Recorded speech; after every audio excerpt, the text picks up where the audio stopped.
just a great support, and we love them. And Delane is recording, which is good. And the Kentau Garden Club, especially Delane, our Zoom master for tonight, who is letting us use her Zoom. So we really appreciate that. And we thank her for introducing us to our speaker, so who you'll meet in just a minute. And finally, we want to thank everybody who took part in our dumpathon last month. It was a great success. We removed 39 tons of fuel from our canyons, and especially the dumpster minders who worked hard to make sure that people didn't throw things like barbecue pits in the dumpsters. And Amy and Brian, my co-chair, and her husband, who checked the dumpsters every single day, which was not a small task. They worked very hard on that and many other tasks. A couple of things coming up, so I don't forget. We are collecting some goodies for a basket for the firemen. We did this last year, and we had chocolates and little bags of nuts and little fireman Christmas ornament and anything you could think of that would fit in a little basket. We are welcome. We would welcome your donations. This February, the end of February, we are fortunate that we got a small grant, and we're going to do a second dumpathon at the end of February. So watch next door for that. And also for a couple of upcoming presentations in January, we hope to do a wildlife urban interface workshop, which has been a challenge to get scheduled. It's done by CAL FIRE, and the fire department will probably participate. It's an intensive education on fires and how they move, and a lot of very specific details. It's limited to 30 people, and we actually do a site visit to 2 volunteer homes. We're hoping 2 people will volunteer, because you get a free home hardening inspection, which otherwise you might pay $400 or $500. Somebody even told me they thought they got a quote of 1,000. So you get it free if you volunteer, but you will have 20 or 30 of your closest friends joining you for it. So, although I'm not sure everybody makes it to the site visits. And finally, we'll have the Red Cross coming and doing a presentation on emergency evacuation and being emergency preparedness. So hopefully that'll be good.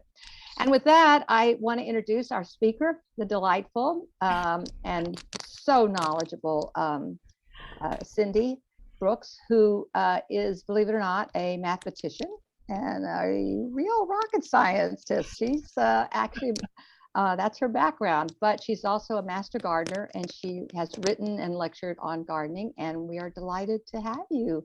And I'm going to turn it over to you, Cindy. Thank you. I am backed and helped by Delane, who you've already met, and she's the one who helps me navigate all the Zoom, whatever. I'm still seeing Judy's face real big and my face real little, but that's okay.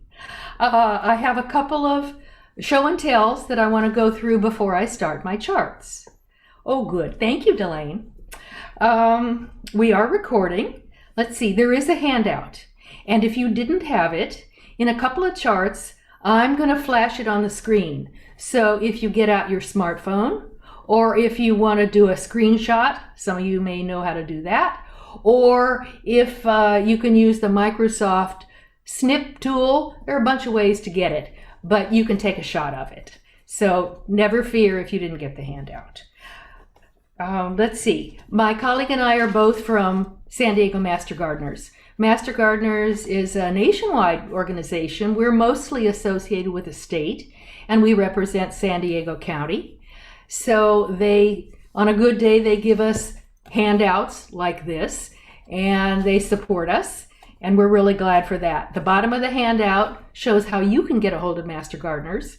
You can give us an email with hopefully nicely focused photos of whatever problem you want solved from your garden.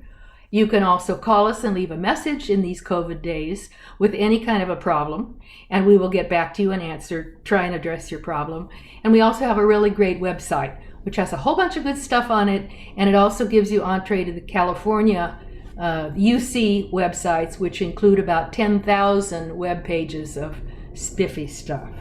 Okay, my 2 handouts, and then we'll get to the charts. The first one is this cute little hockey puck. It's in the handout. This is called a Vulcan Vent version 2, and it has a skew, which is in the handout. We at Master Gardeners had the CAL FIRE chief come, and Judy, that's interesting that you're going to be dealing with CAL FIRE. I'd love to be a fly on the wall.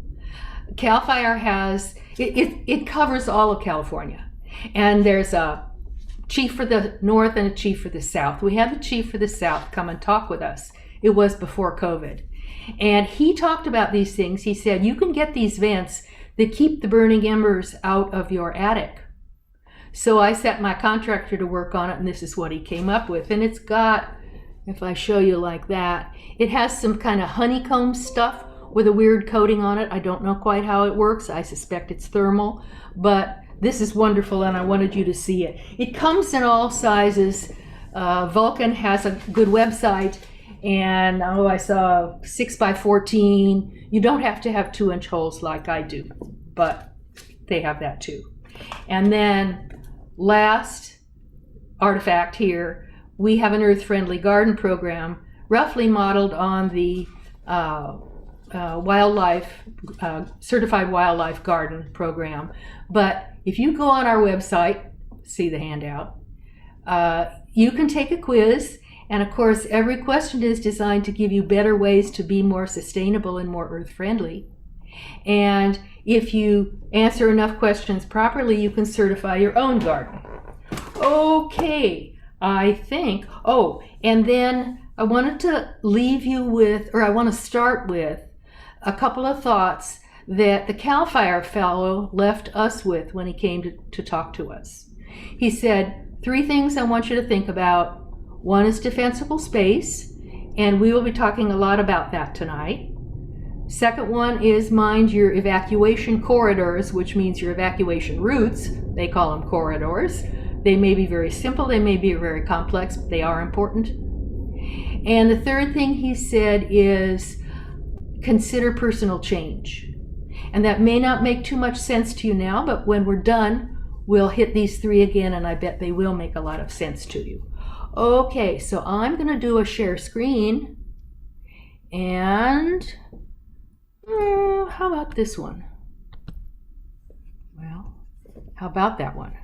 How about you're doing that, Cindy? Just a reminder, if you have questions for Cindy, go ahead and write them in the chat. If you need help with the chat, reach out to Judy or I, and we'll see if we can help you. She's already typed something in the chat, so. Thank you, Delane. You're already keeping me honest. I forgot to say that. All right. For some reason, the top of my Zoom is messing up the top of my charts. I'm going to move it down. So let's see how we go. Judy, you've already thanked your sponsors, and I've thanked Master Gardeners. And we are glad for all of those folks who are helping us be here tonight. Okay. I want a little bit of feedback from you, and Delane has done a poll, which she's going to put up. I need to understand what kind of experience you have with fire. So I'm looking for denial of fire insurance, any evacuation experience, or any other kind of fire loss. Go ahead and answer that. And let's see, I guess. As a co-host, are you seeing it, Cindy? Share results. Let's see. No, don't. Oops. Uh-oh. I'm going to stop sharing the results and relaunch the poll. Oh, we only had 50% of people. Let me relaunch the poll, guys. So hang on one sec. This is totally anonymous, so don't worry. Totally anonymous. And it's interesting that one time I gave this talk, and half the people had been denied fire insurance coverage. So it makes a difference in how I approach things if I know a little something about my audience. You can check all that apply to you. You can do more than one response. So if all 3 of these things have happened to you, just check all 3 of the boxes. So check all that apply to you. So far, we only have 1 person who responded. We had to relaunch the poll. So please go ahead, and if you did respond earlier, go ahead and respond again for us. And it sounds like at least somebody has been denied fire insurance. Yes, 2 people. Mm-hmm. 2 people. Yeah. Now, should I poke in poll on my? Not yet. Let's give them a few more seconds. Oh, that finishes the whole thing. Okay. Yeah, that ends it. while we wait for people to answer it, I forgot to thank the Trees Can Tao, which is also sponsoring this. It's a new organization that's trying to promote canopy trees in our community. And they're also planning a mini Earth Day this spring at the library park. And it would be wonderful if you know organizations that want to participate, or if you'd like to get involved, just let me know and I'll hook you up. Cool. Okay. I think only two we're people gonna get. responding. So if none that apply, then you don't need to respond. So that's correct, Terry. Hi, Terry. So very interesting. So I am going to end the poll. Okay. We're not going to wait around forever. So That's and okay. sharing the results with everybody. So you can see that we had only 2 responses, and they had been denied fire insurance. Okay. Which has got to be sobering. We went through an evacuation exercise at our summer home in Flagstaff this summer, and it's interesting. They say what doesn't kill you makes you stronger, doesn't it? Okay, can we get rid of that? Now you close it for yourself, Cindy, since you're a co-host. So go ahead and just click the red box. Oops. Oh, stop. No, well, that's a stop sharing. What have I done wrong? The red box at the top left. All Just gone. if you were closing a window. Okay. I don't see it. Do you? Nope, Okay. all gone. All right. So, come on. There's the checklist. If you have your cell phone handy, I know this is an eye test, but the idea is you want to be able to get a copy of it. Here it is. I'll flash it up again at the end also. Okay, and this is interesting. This one chart comes up with gobbledygook in the middle. Basically, here's where we are. We have higher temperatures. We have, as you've seen, chance of what we call megafires now. We're building at the WUI, the Wildland Urban Interface, wildland boundary, and that increases the risk to everything we build. Codes have not kept up. And so what we need to do is use more tools besides the old ones to create more fire-safe homes. And as I'm fond of saying, if it gets hot enough, even concrete will burn. I can point to an overpass on the Interstate 60, that had a tanker under it, crashed and burned, and then when the fire was finally out, the concrete had been so weakened that it had to be torn down. So you don't want that to happen to you. My approach is nothing radical, believe me. Believe in the standard guidelines for clearance. We'll talk about them. More important than that, though, is something called fire hygiene. And even out of fire season, and frankly, fire season is all the time now, you have to worry about fire hygiene for both your house and your surroundings. The house can set the surroundings on fire, the surroundings can set the house on fire, so you need to worry about them as a package deal. You also should understand your planting microclimate, whether you have a bit of south-facing slope or north-facing slope, prevailing winds, whatever it is, because I'm going to be talking about what plants you want to use, and you need to understand your microclimate and what will grow in your location. You need to understand fire behavior, and it sounds like CAL FIRE will help you with that. I'll talk about it a little. I'm going to talk about something I call hydrated natives, which is I think, very useful process that you can use. And I want to leave you with a reminder, I'm going to be pounding on this. Even after you've put everything in, you're not done. You have to keep things clean and hydrated. So it's a continual process, not a single activity. This is my sister-in-law's house in Tehachapi at 4,000 feet. What's wrong with it? Look at all the stuff over here, piled right under the eave. If there's one spark in here, and you can tell it's dry location, this stuff goes into flame, the eave goes up, and this thing they call the barn will be toast. Don't do that. So here's a reminder checklist, and it's again in the handout. Accessibility. Now I know many of you are just living on 50-foot lots in Kensington and Talmadge. So accessibility may not be a issue for you. For some of you, it may be. You want accessibility to your property. You want accessibility to your house, like think narrow gate, and you want accessibility to water. You should know about all of those. Then you're going to need to address the house and also the landscape. One of the things you can do, well, probably not tonight, but tomorrow, you can call your fire insurance people and review your fire insurance. How many times did we see all that awful footage of California burning? Some poor folks at an evacuation site saying, I lost everything and I didn't have insurance. Don't you be one of those. If you do one thing, that's a good one to do. Then you need to have and practice evacuation plans for you and your critters. I don't know if some of you have an extensive set of critters.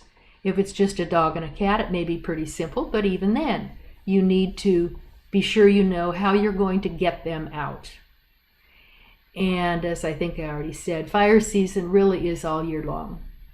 I've been saying this for a while. Now everybody else is saying it too. And the accessibility, I love showing my sister-in-law's driveway. Actually, those are telephone poles. So that is one huge arch. But it looks like it's not very big. And you need to think about access to the property. Okay, how does fire behave? These are basically the three big ways that things catch on fire. One is burning embers, which will come blowing from upwind to downwind. They'll catch in just anything. We've discovered they can smolder for hours before igniting. And I have a chart just on that. Another thing is radiant heat. When something burns, it puts out heat. And that can warm heat to the point of ignition, something that's near it. It can also cause windows to break. In the city, and I am 8 feet from my neighbor on one side and 6 feet on the other. Basically, they say if you're within 8 feet of the house next door and it burns, you will too. So this is something that whether you're near wildland or not, particularly if you're in the city, you need to worry about it. And then flame impingement is flame moves. It burns and keeps going. It loves to go upwind, upslope, up vegetation. And it really likes to travel along a rickety old wooden fence.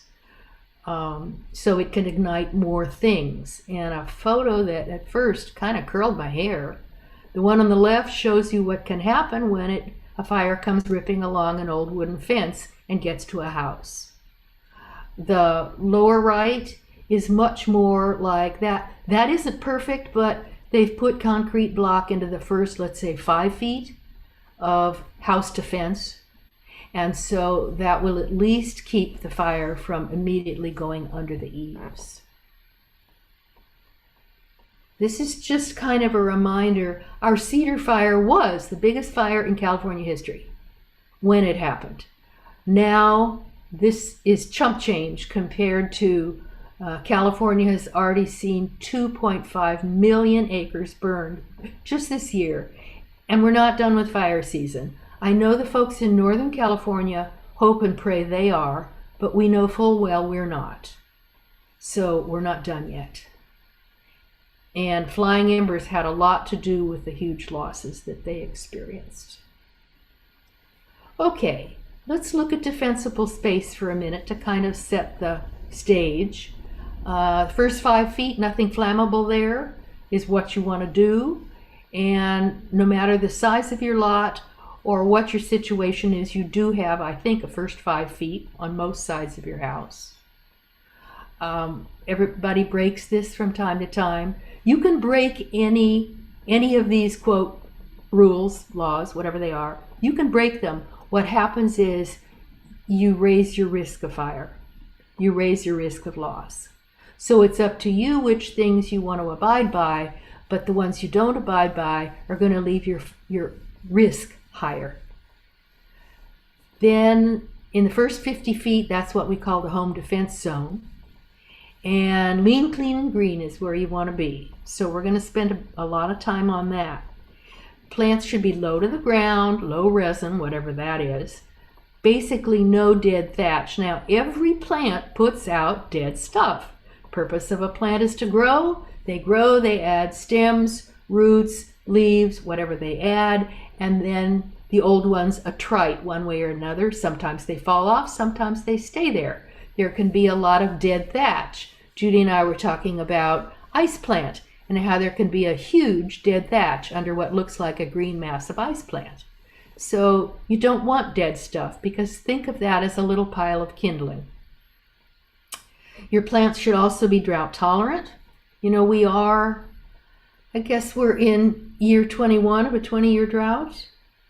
And so you want to pay attention to that too. This is not specifically a talk about water, although I have those, but bear in mind, things may get worse on that front before they get better. And we're going to talk about hydration, okay? Select natives can be a good choice. You know, San Diego has 6,000 endemic plants. That is, plants that, at least in the beginning, until people started moving them around, grew only here. And almost all of them are used to very dry conditions. Yes, we have a couple of river bottoms that still exist in the county and things that naturally grow in them, but mostly our natives are really drought tolerant. Okay, how about from 50 to 100 feet? And I know the second 50 feet may be your neighbor on both sides, all right? I have 50 feet of land, and so when I go out 100 feet, I'm looking at the fellow up the hill and the fellow down the hill. This is true for all of the 100 feet. For instance, if there's a huge pile of trash or a huge fuel load and it's on your neighbor's property but within 100 feet of you, you might want to chat with your neighbor about it, even though it's not your property. What you need to do in that 50 to 100, we want to trim and thin trees and shrubs, and I have a chart specifically on that. Basically, you want to reduce the fuel load. Think of fuel load as anything that's a pile of kindling, and it can be a pretty surreptitious pile of kindling. You want to mind plant spacing. We no longer have, quote, ground covers, where you find a sea of greenery or other color and no visible soil. We want the plants maybe kissing, the landscape architects say now, because ground covers can be a potential fire ladder. If you're going to take something out, MFR, mark for removal, it's late November. I would say just cut it off at a few inches. If you tear it out now and we get a lot of rain, then you have to worry about erosion. And at this point, you won't need to add that to your list of problems. Remove debris and refuse and clutter, and you know what all this stuff is. If you have a brush pile, if you have a wood pile, if you have the stuff that your grandkids were going to come and get and they never did, and it's now an entire ecosystem, all of that stuff should be gone.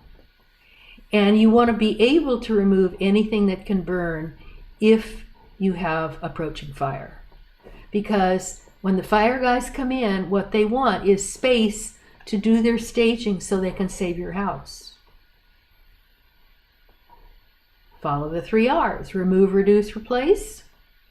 Remove the dead stuff, trim what's left.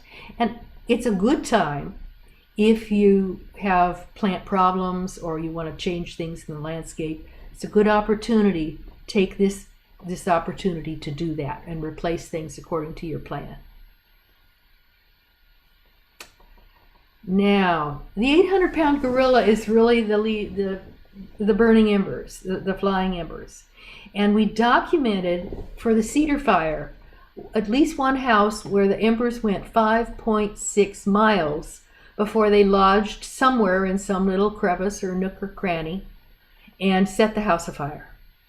Now, I looked at a map this afternoon. I looked at Kensington and I looked at Talmadge. It looks to me like all of Kensington is 5.6 miles or less from, let's say, an urban canyon or some other kind of wildland. The problem with urban canyons, we love our urban canyons. They're part of the heart of San Diego. They're part of our lifestyle. Unfortunately, they tend to have the homeless living in the bottoms of them because they're not so visible there and they don't get, hassled by the police as much. Also, unfortunately, when those guys, and they're not all guys, but when they fight with each other, they tend to want to set one another's stuff afire. And what that means is fire in the canyon because they're homeless there. So I think I'm talking to all of you, okay?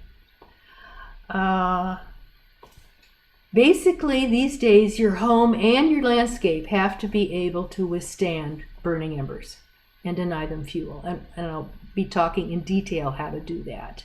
It used to be if you just left a little swath of space around the house, you were okay.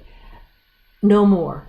What we've discovered is the burning embers are the real bad guy. And here's some, the footprints of them, if you will. Look at the two photos on the left. There's a trampoline, and you can see it's a pretty good size one. But looking real up close, the lower left, there are these like little burn marks, little tracks, all of them going in the same direction. All of them, funny thing, the way the wind was blowing. And what happened was the burning embers came along and bounced off the trampoline or skittered along it just long enough to melt a little path, and then they blew off somewhere else. You can see the trampoline didn't burn, but probably somebody downwind did. So this is what happens, and here you can see it. On the on the right, you have a canary on date palm, unfortunately, and then shows one burning. I witnessed, or I was very close to a fire across the street from me and a burning palm tree. It was at night. It was an arson event. And the interesting thing is, I wasn't thinking at that point about burning embers flying around, but I looked up at the tree and the wind was coming directly from the tree toward my house. And these bright sparkles, burning embers, okay, flying over my head, on both sides of me and all around at a reasonably high rate because there was quite a bit of wind. I think we had 60 knots of wind. It was one of those double winds. It is really sobering, and you can see why they cause so much damage. I wetted down my house, my roof. I didn't have a problem, but I suspect those embers went further downwind before they hit the ground. So what to do? Sparse but hydrated vegetation. And you want to add mulch, which can hold a little moisture, which, oh, by the way, also feeds the soil, and you want mulch that poorly supports fire.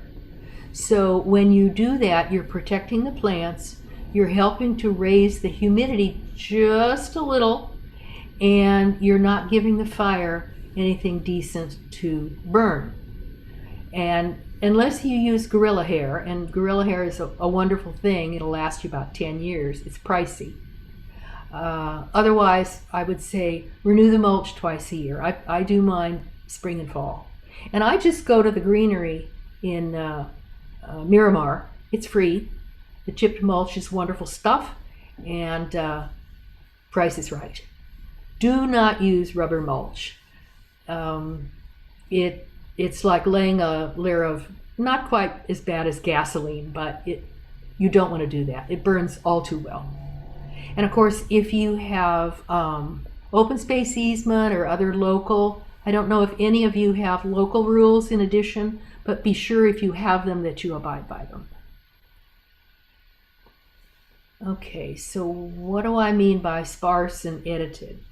The rule, again, you can break it, but your risk goes up. If there's any tree 30 feet from your eaves, it shouldn't be there.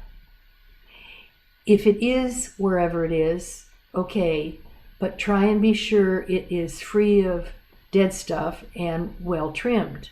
If you have plants near it, for instance, my example is the plant's X feet high, but it should be 3X from the drip line. And the drip line is the outer perimeter of the tree. Okay, so plants should not be under large boughs. That's fire ladder business. If you have, again, a plant that's X feet high, but it's closer, then you should limb up the tree to 4X feet so that you don't have limbs near enough to be likely to catch fire when the plant catches fire. And you don't want to totally clear the area either. You want to leave about 50% plant cover. If you just scorched earth, and I had one friend do this after he was burned out in East County, they put in nothing but rock. If you leave nothing but dirt, you're basically leaving yourself open to whatever seeds come by, and the first ones will be the most aggressive invasives. And those ones will leave you with more fire load when they're done, and they come quickly and go. They'll leave you with more fire load than if you just left plants there. So 50% is the target. I know somebody asked about plant lists, and frankly, I don't like plant lists. I'm showing you one anyway, but everyone, it kind of like, well, it depends. For instance, apples, fruits, sounds good. Veggies, sounds good. How about grapes? There are a couple houses in my neighborhood where they've done a beautiful grape arbor, a covered arbor that's full of, it's green and lush in the spring and the summer, and right now all the leaves are turning brown and about to fall off. And one spark will set that entire arbor on fire. So you have to use your judgment here, all right? Roses, Heucheras, Schneria, Verbena, succulents. I had one of the fire fellows say to me, Cindy, tell them not to plant golden barrel cactus. If you want your house to be protected, should you need it when the fire guys come, they don't want golden barrel cactus. They wear those yellow duck suits for thermal reasons and to protect them from fire, but they're not puncture proof. And would you like to work around a bunch of barrel cactus? No, I don't think so. So give a thought to your firefighters. The last one, paved area, a good thing because mostly paved areas don't burn. And they can also look really good. And for some reason, this chart is done in pieces. I don't know why. I can't get it to all show at once. Our eye has become adjusted. Permeable paving can now look lovely. And this is just chunks of used concrete, which we can be elegant and call it urbanite, with gravel in between. Okay. So there we go. So what are good fire-safe plants? They're not resinous. They have no dead materials. Remember I told you every plant puts out dead materials. But you want ones that can be hydrated and thinned artistically. In other words, you don't want it to look like the thing is crying for a dead cow skull in the middle. You want it to look nice when you're done. But you do want to be able to hydrate it, and you want it sparse, okay? And all the folks I have talked to have said this last bullet, poorly maintained fire-resistant plants are worse than well-maintained regular ones. So beware the fire-safe list. Okay, a little bit of technical. Firefighters have this weather topography fuel triangle that they deal with, and chemists have heat oxygen fuel triangle that they deal with, both when they're talking about fire. The common denominator is fuel, and the part you have some control over is fuel. So that's why I'm emphasizing fuel so much. When you alter the fuel and cut the amount and change the arrangements so it's kind of spread out and not concentrated anywhere, you're basically able to change the behavior and the intensity of the fire, which is what you want to do. And if you can increase the fire resistance of your fuel, you're changing the impact of the fire.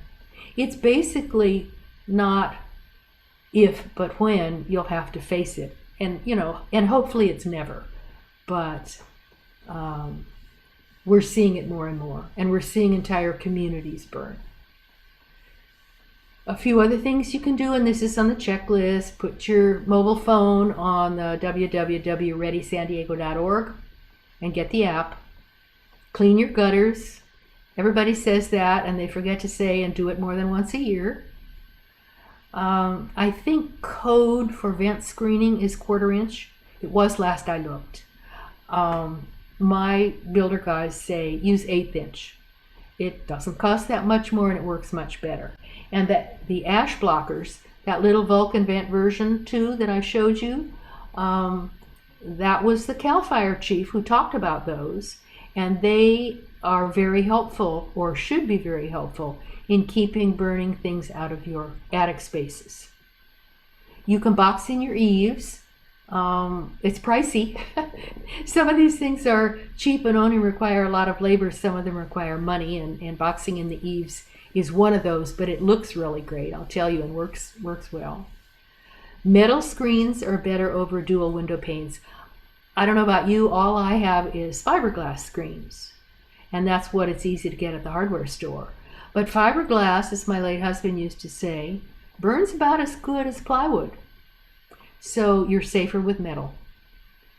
No attached wooden fences, no aerial wood decks. Think of that as a aerial, a pile of kindling, because that's essentially what it is. And you might want to consider a residence fire sprinkler system. I don't have data on those. That's what the fire guys say. Again, that's expensive. It's way easier to put it in at time of construction. I figured you needed a picture. This again is my sister-in-law's house, or the view from it in Tehachapi, and you can tell they've worked hard to groom all those hillsides because there are homes here and there, and they have to clear things, clear the weed cover, etc., religiously, because they do have a lot of fire danger. But you can see why it's so appealing.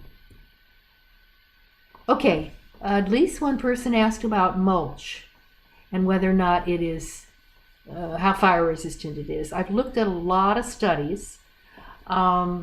Construction chips, fine construction chips performed well, and they are available at the greenery.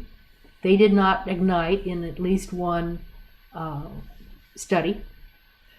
Composted wood chips are good, okay, and they're even better for the plants in the soil. And of course, if you just put them down, they will begin to compost. Composting reduces ignition. So the absolutely fresh new mulch burns faster.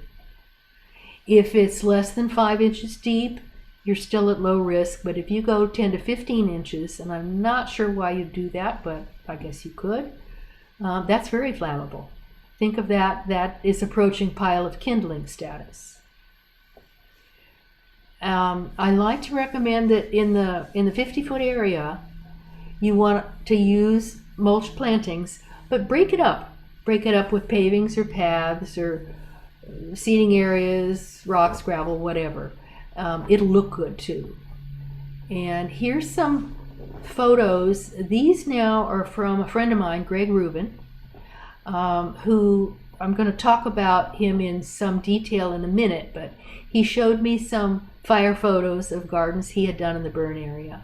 And you can see here the dark areas are burned gorilla hair. You can also see all those signal flags. They were there before the fire. They did not burn.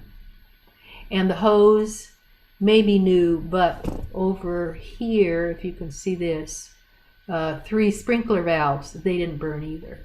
So gorilla mulch behaves nicely or reasonably well in a fire.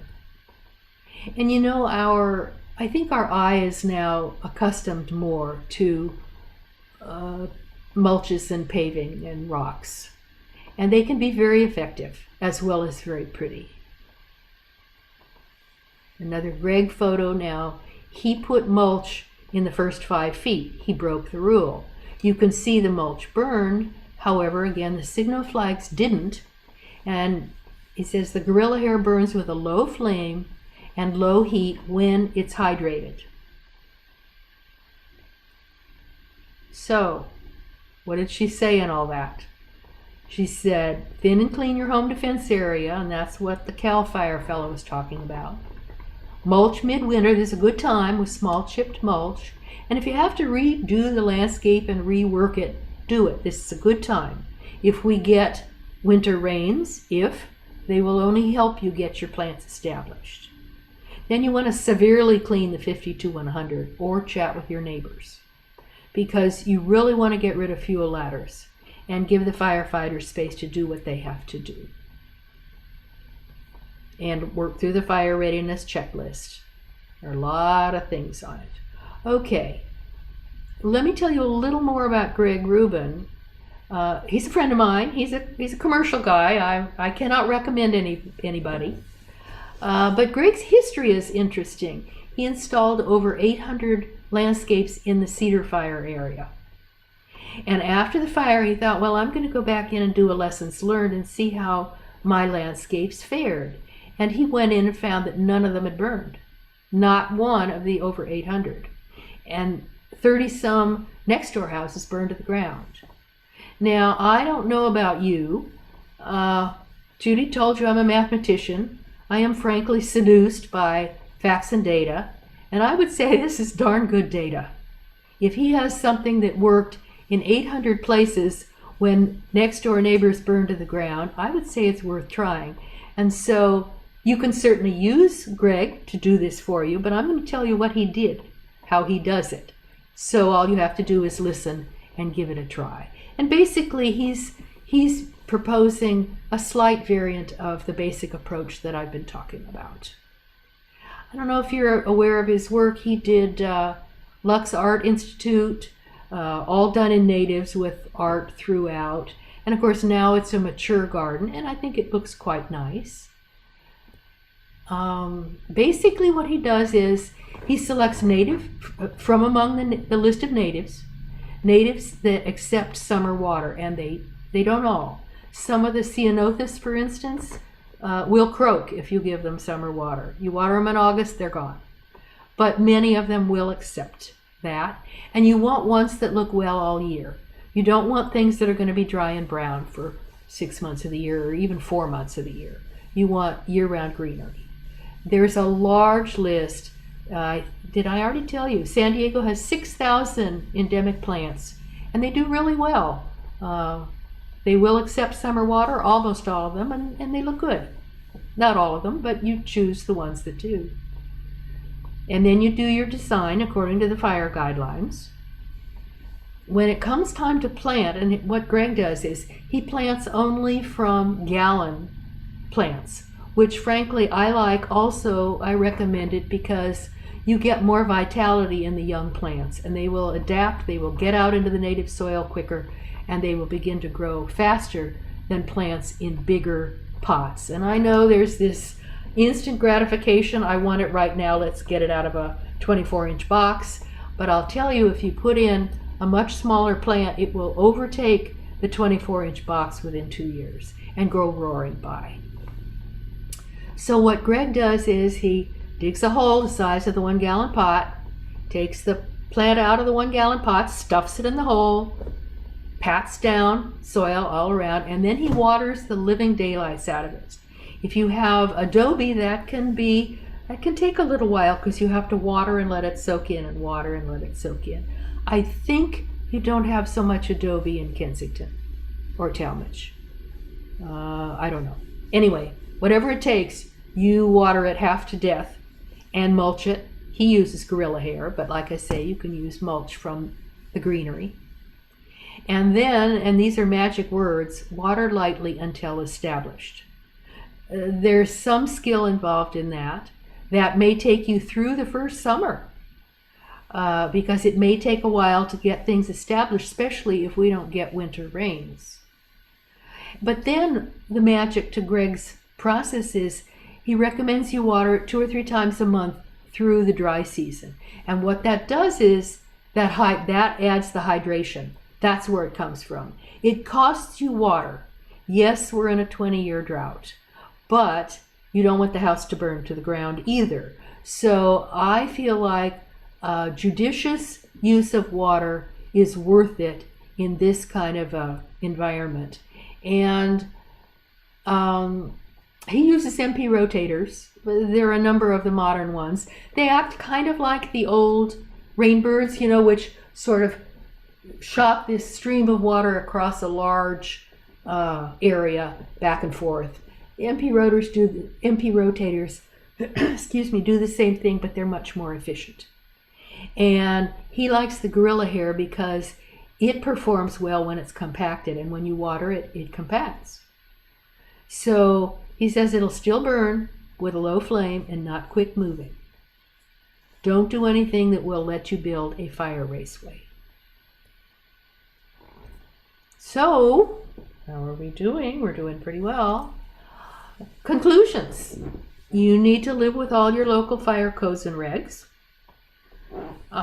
Really a thoughtful review up front is a good thing to figure out how to assess your landscape and your lot for resistance to fire incursion. Remember, the bad guys are the burning embers. And you have to figure out how to get your fuel load down and your residence and your landscape more fire ready. You want to review how your family will deal with fire readiness.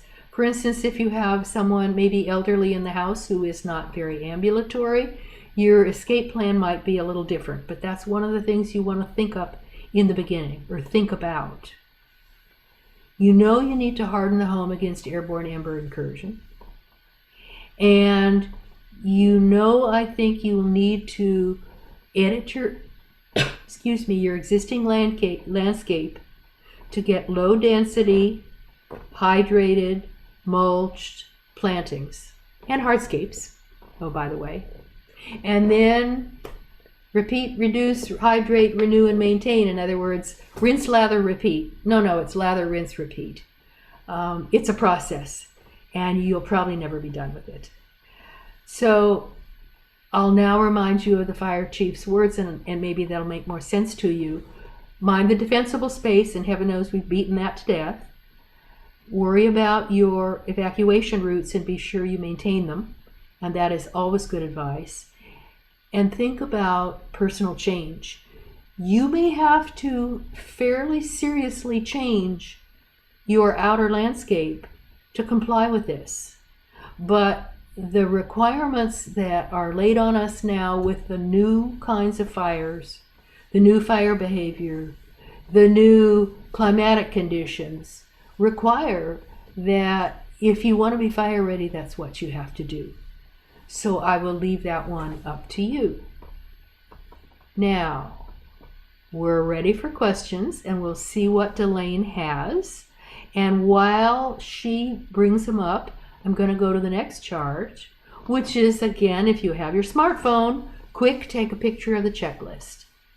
Delane? We have a question about mulching with lava rock. Is that how do you feel about, or what does the research say about lava rock as a mulch cover and its fire, as well as what it does for our soils? Okay, lava rock, or really any rock, will work to knock down the weeds, retain moisture a bit, and give you a uniform look. It does not feed the soil. It won't break down and feed the soil, which will not help feed the plants. So, and it can also, if you put it in a hot place, it can be its own little heat island, which you don't want either. So I'd rather see you use organic mulch. A little lava rock won't kill us. How's that for an answer? I agree with the whole rock idea. We mulch a lot with rocks, and not every plant wants to be mulched with rock. Right. Greg Rubin always says, put about 3 just plain old little rocks by your natives, because you will get a little bit of erosion of minerals off the rocks, and the plant will get a little bit of mineral feed. But that is a very slow process. And let's go ahead and see. There aren't any more questions in the chat. Okay. So is there anybody else who'd like to go ahead and unmute themselves and ask Cindy a question? Oh my God, I frightened them all to death. Judy, you can unmute yourself and ask. We're getting some coming in. Go ahead. So is ice plant a complete no-no? I mean, Well, it was so popular at one point. I know, because it's ridiculously easy. You don't even have to plant it. You kind of throw it out and it will take root and grow. And at least at the beginning it looks green, and probably all the time it looks a little green. The trouble is the dead stuff it produces.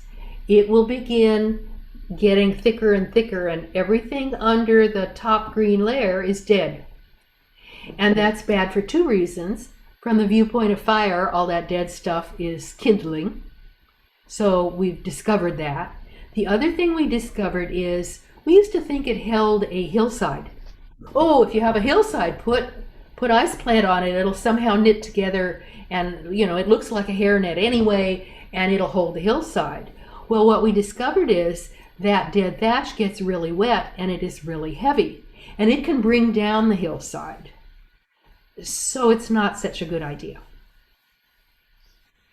Would you say that, Delane? That's what they found, is that rather than controlling erosion, instead what they do is they build up to the point where they start bringing the hillsides down. Yeah. Unfortunately. Terry, why don't you go ahead and unmute yourself and talk a little bit about your questions about resinous trees.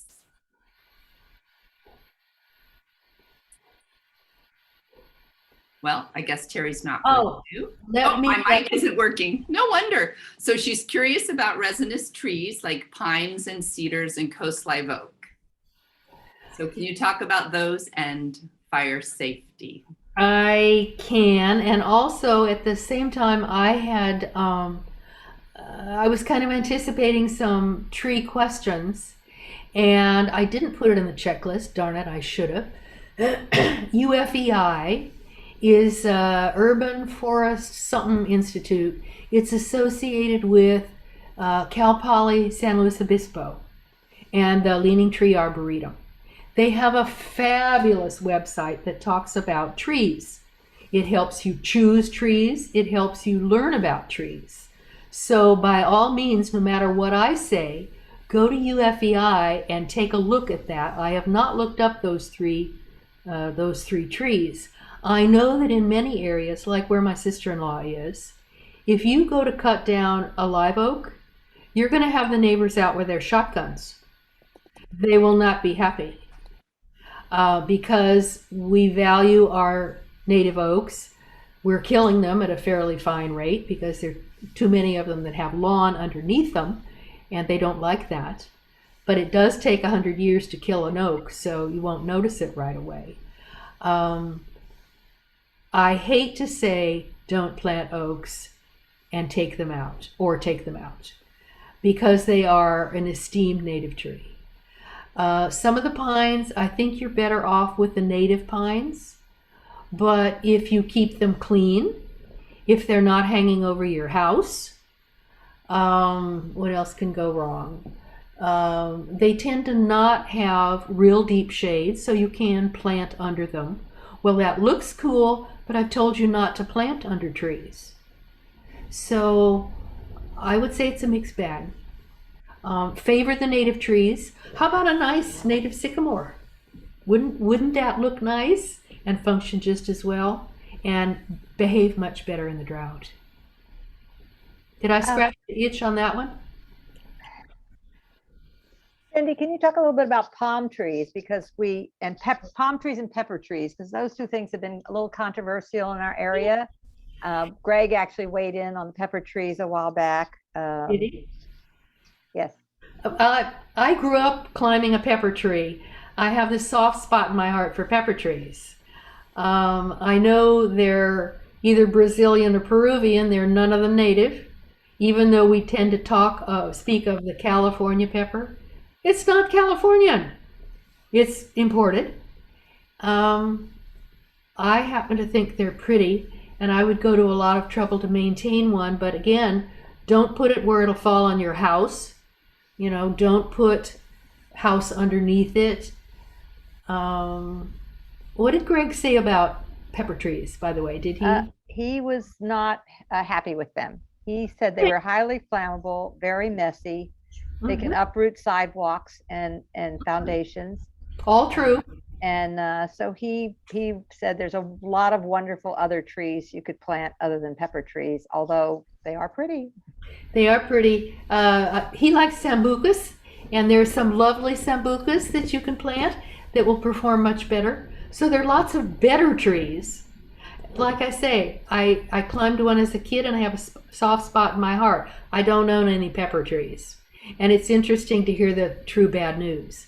Now for palm trees, I grew up with palm trees too, and I loathe them, mostly because they don't give any useful shade. And I live at the beach, and they tend to shred in the prevailing winds. And so a tree that is perennially shredded by the wind and always looks awful does not get my vote at the beginning. Now there are a number of pests. South American palm weevil is the current poster child, but that's just because it makes such amazingly photogenic tree failures out of palm trees, and it does it very quickly.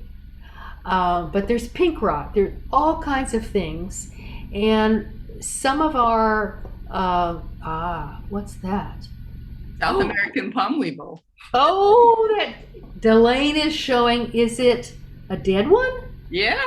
Ew! They're big. They're about this long. They're ugly as sin, and they fly. So once they decimate one tree and the entire top turns brown and becomes a huge fire risk, it will fly to the next one. And you can watch it go through the neighborhood. And in one of our educational forays, we saw a lot of photos of that. A number of the palm folks in the horticultural community say we're on our way to no palm trees here because of the pest population. So I would say don't plant one, because there are so many pests that can and will attack them that you're better off with a better choice of tree. What do you think? Can I just add a little bit about established trees and the amount of water needed for already established tree as opposed to planting a new tree? So you don't really want to remove a tree unless you have to, if realizing the water that's going to be needed to establish a young tree. And mostly any tree that's been there for a while has found its way to a water source, trust me. My husband and I have this house in Flagstaff that I think I mentioned, and we have 68 mature ponderosa pine trees, which grow a foot of bark girth or diameter in 100 years. Some of our trees are 2 to 3 feet, and so they're 200 to 300 years old.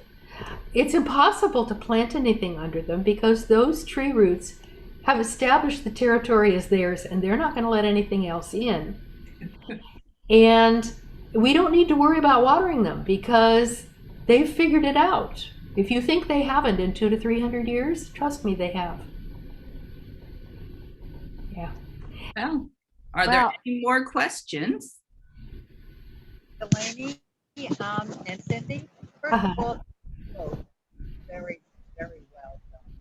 I have a question about ice plants. I know you were talking about the stuff on the side of the freeways, that big stuff, but how about that little tiny ice? Betty. Misambryanthyma, is that what she's talking about? There's a little tiny, there are many ice plant and ice plant-like plants. Some of them are misambryanthyms. A number of them are really sort of cute until you discover that they take salt out of the air. They are able to live in a salty environment, which is why they do well near the ocean and on cliffs. And then they deposit the salt into the soil around them. so nothing else will grow to compete with them. You don't want that. So that's a bad one, and all of the ones who do that are bad ones. Ooh. Ooh, yeah. So that includes the little plants that we see in the governor's strip a lot, the little, starburst, I think they're called. And, you see, they're so common around Kensington. People have taken up the grass between their sidewalk and the street. Oh, are you talking about red apple? Like red apple is one. There's a hardy yellow that people have planted. There's one I planted that's a beautiful orange, but I didn't know it would do that. I have it under my avocado tree, which is probably really bad. You don't want that because it's taking the nutrients in the water that the avocado needs. You will double your harvest probably if you'll get rid of it. Yes. Okay. Okay, we got a couple more questions that are coming in, and then we'll stop after these two. Maintaining canyon yards, Cindy, and keeping them at 50%. And what are some of the best plants that might combat erosion but are also fire safe? Let's see, I think that's two questions. And I'm thinking of a friend of mine who has a house on Dove Canyon, which granted, Mission Hills, that's a bit west of where you guys are. But they have had a good run with establishing, for instance, lemonade berry, which is a native. It can get fairly big, so don't think 6 inches. But in one place they have it planted on either side of a pathway, and the two plants grew up, and then this fellow kind of tied them together, and basically they grew into an archway. He almost exfoliated them. Okay, so lemonade berry is pretty forgiving, and I know Greg Rubin uses it a lot. Do you want color also in the canyon, or what are you looking for? That was Jen Brooker. Jen, did you want to unmute yourself and add more details? Hi, Cindy. Thank you so much for your presentation. So my question basically is, we just moved recently into our property, and it has a large canyon that was neglected. So we're in the process of clearing out all the brush and making it fire safe. But we do have some areas that are completely empty and the soil is eroding. So we want to ensure that we're planting things properly and not just sticking ice plants in there, essentially. Right. And what you might do immediately, you can mulch before you plant. Okay. And if it's not too steep, the mulch will help rainwater percolate in instead of run off, if it's not too steep. Let's see. I particularly like some of the native grasses. I am terribly fond of Muhlenberg erigens. Its popular name is deer grass. Oh dear, I should have put it on the checklist. The All-Star 100s, the Arboretum All-Star 100s. Delane, you can help me with this. It comes out of UC Davis. You can probably just Google UC Davis Arboretum All-Stars. The Muhlenberg erigens is on the list. It is purported to help hold a hillside, ameliorate water contamination problems, and I can tell you it looks terrific, and it is very low maintenance. I do cut mine to 3 inches once a year because I don't want the dead stuff.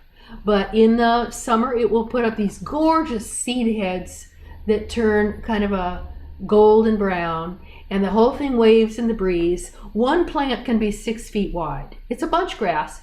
It doesn't creep or overtake. It just sits there and looks gorgeous. And a few of those on your hillside might just do the trick. Judy, you're laughing. Judy and I are dueling with links. Yeah. All right, you get the next one, Judy, okay? I won't bother. One more question.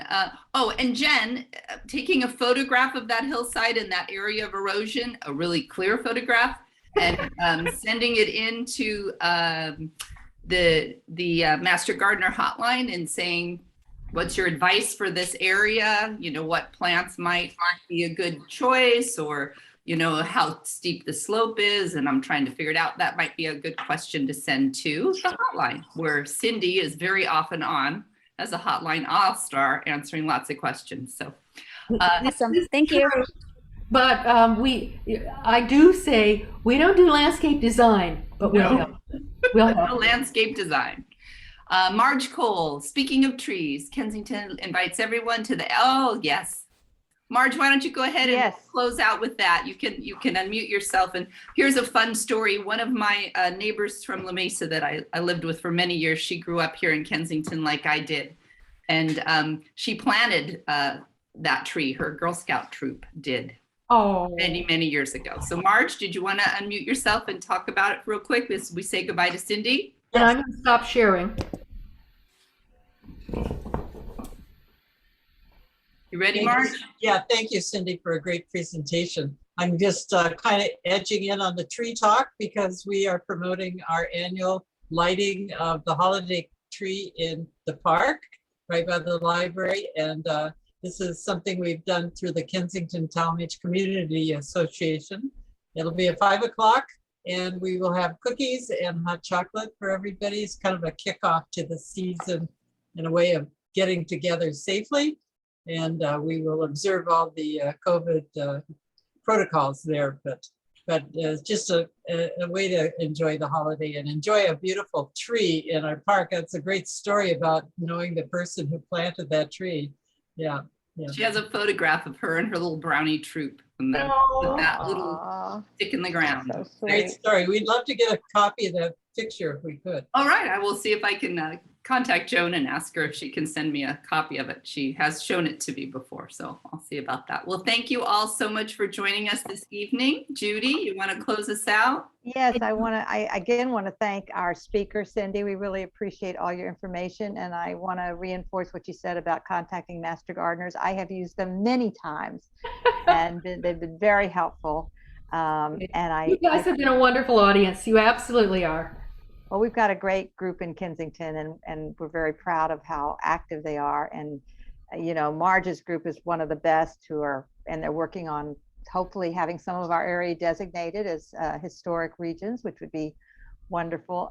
But thank you, Cindy. We really appreciate your time with us. Thank you, Delane, for being our Zoom master. You really did a wonderful job. And thank you all for participating. And like we said, if you know people who missed it and might be interested, just tell them we will be posting the video of it, and so they can see it as well. And that's